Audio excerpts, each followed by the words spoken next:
Okay, in the last video, I talked about scheduling, I talked about layering and the types of content.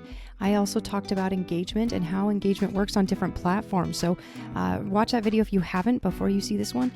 Even if you're not planning on working on Facebook, it is important that you know how algorithms work. So there is typically some sort of point structure or some sort of weighted for the different activities that a user may perform on the platform. So if the platform's goal is to keep them engaged, keep them on it, which most platforms are, then they will reward your content if it is super engaging and people stay with it for a while. So if you have a video and they watch the whole thing all the way to the end, if they post a longer comment, if they share it with their friends, those kinds of things are heavily weighted.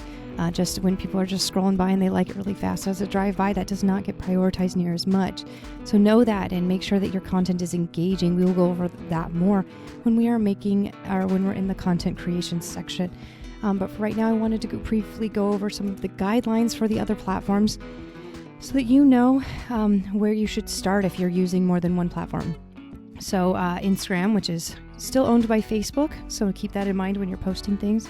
It's recommended that you share 1 to 3 times a day. The big brands are often known to share about 1.5 times a day, which just means that there might be one day where they share 2 times and one day where they share just once.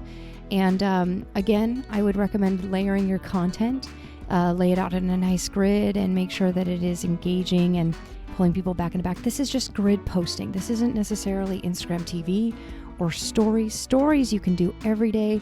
You can do them at different times of day. It's not as important. It's more about the 24-hour scope of the video.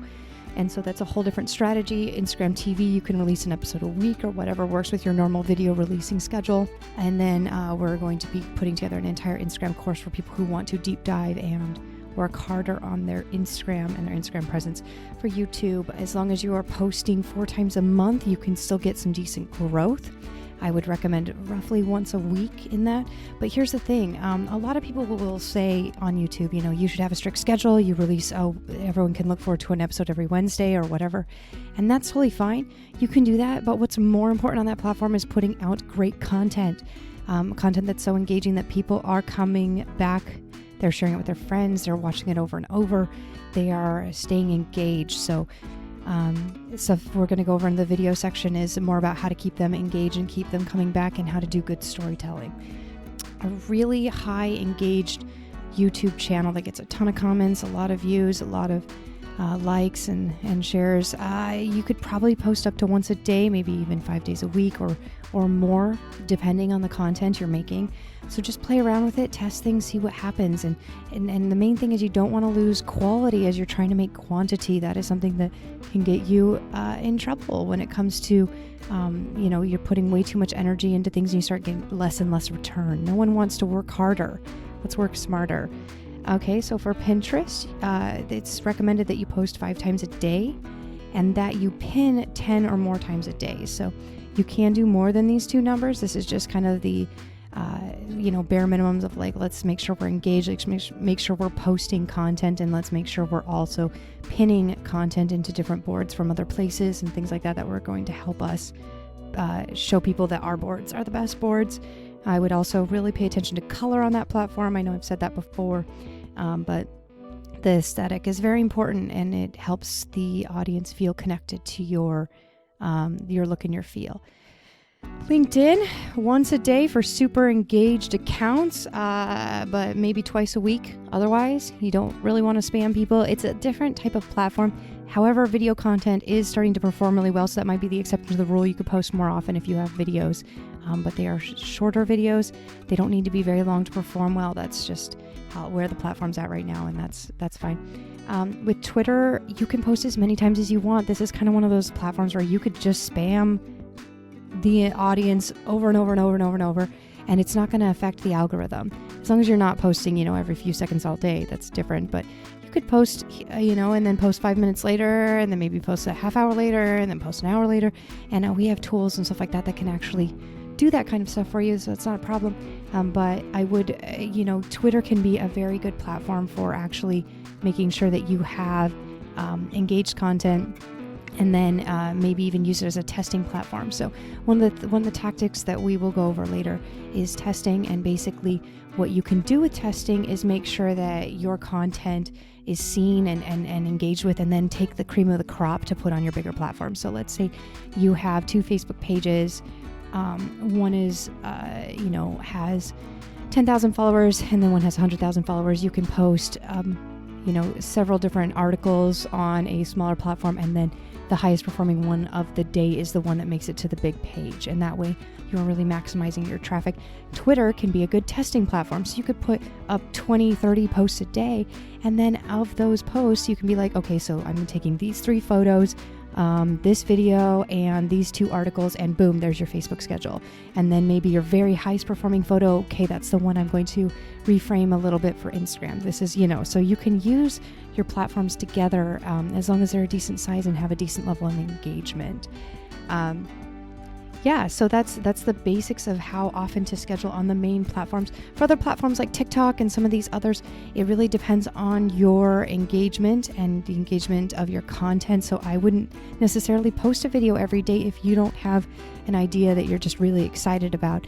I would let it simmer a little bit longer so that people can, those videos sometimes take a couple days or a couple weeks to really build up their traction. So give them some time to simmer, and then if you have a video that goes viral, follow up fairly quickly afterwards with something that's similar enough that people feel engaged and connected with you, so that they're more likely to follow your account.